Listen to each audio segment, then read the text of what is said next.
I want to talk to you guys about the Paladin Hall. Ooh. I had to do the whole quest for the artifact. I'm not going to give you guys any spoilers, so I'm not going to tell you anything about the quest. I'm not going to go through any of that, so nobody has to worry about spoilers. I'm strictly just going to talk about the visuals inside the Order Hall. However, if you are a Paladin, it's going to be pretty fucking amazing, because this specific one, normally you get the Order Hall and the artifact are separate, at least for the ones I've done. But this one, the artifact linked to the Order Hall, so I had to actually go through the quest line to get through the artifact. I don't melee, so it was really awful. And I don't know, I can't even melee on a good day, let alone on a class that has no information on how to play it because it's an alpha. But I did get a chance to check out the hall, and so it's the Sanctum of Light is the Paladin Class Order Hall, and it's in Light's Hall Chapel. I'm not even a paladin, and everything was paladin-esque here, right? I was not disappointed with this hall. Wasn't disappointed at all. They had Uther the Lightbringer. I'm not even going to try to say half of these names, guys, because this is just going to be a bad time for me. It's just going to be an embarrassment. But all the typical NPCs that you would want to see are there. I'm pretty sure Lycan's going to talk about some lore, so he could probably give you more information as soon as I'm done with this. So there's these guards. So when you're walking down, right, because it's the holy light, so it's a giant, cathedral type situation. So when you're walking, anywhere you walk, your guards bow to you as you're walking. I literally was like, this is way better than a garrison. Like, these guys are bowing to me. So you have a whole line of guards, and the guards, as you walk past them, they just bow to you. And I was like, oh, that's right. Okay, I can make this happen in real life. We could make my children bow to me when I walk down the hall. But it was so awesome that they would bow, that you really kind of feel like, okay, I'm important here.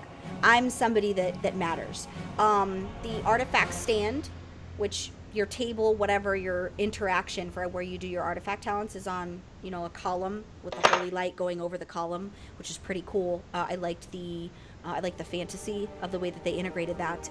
I did also get a follower for my Order Hall, so I got to see that kind of how that happens.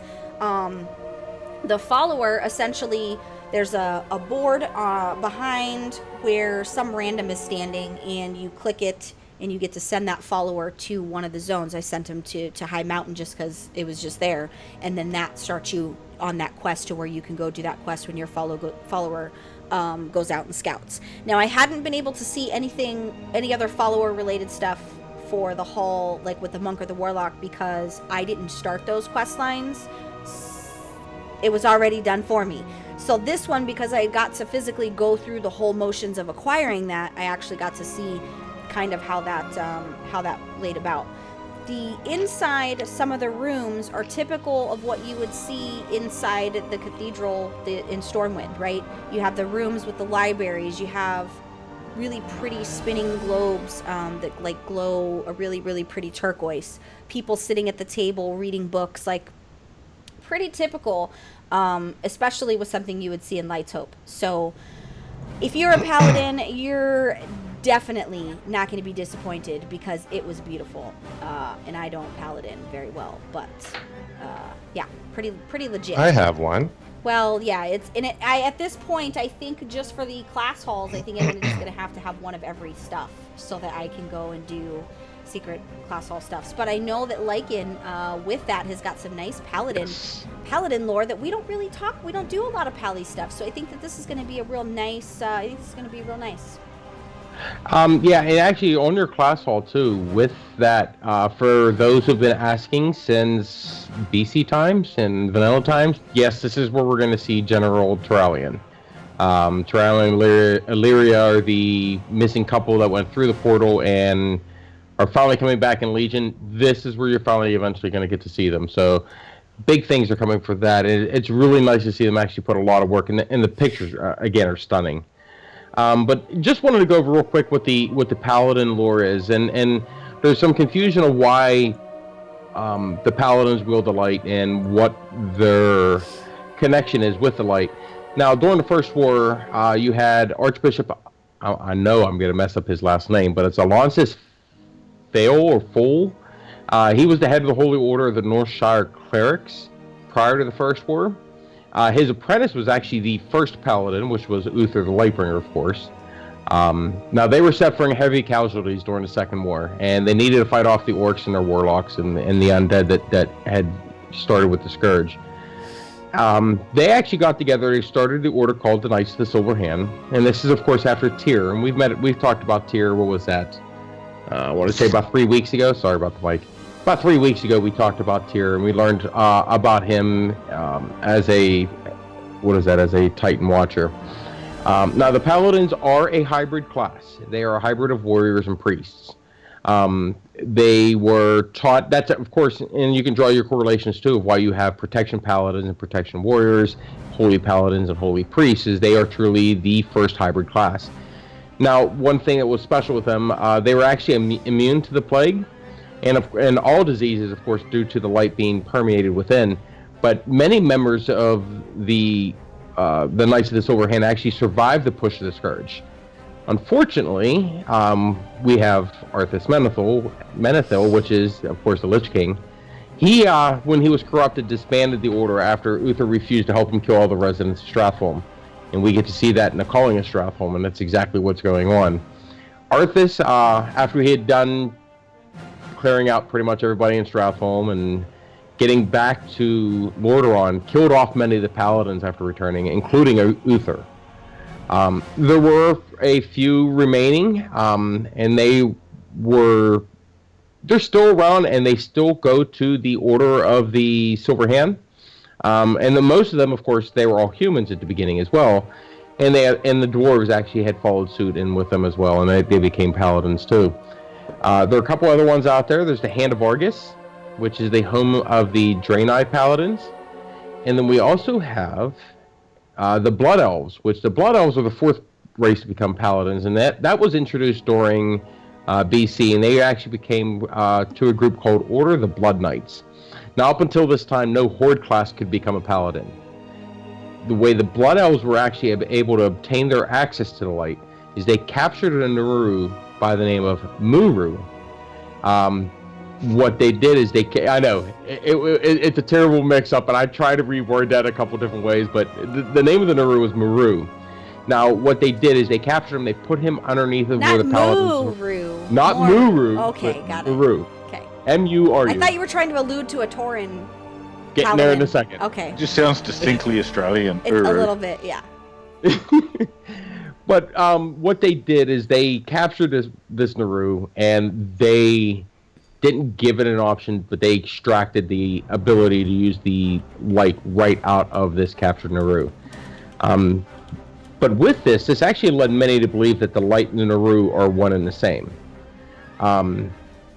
Like I said, it's the only time that, when we started seeing the Burning Crusade is when we saw the Horde finally being allowed to be paladins, as well as the Alliance getting into shamanism as well, because before then, no Alliance member could be a shaman.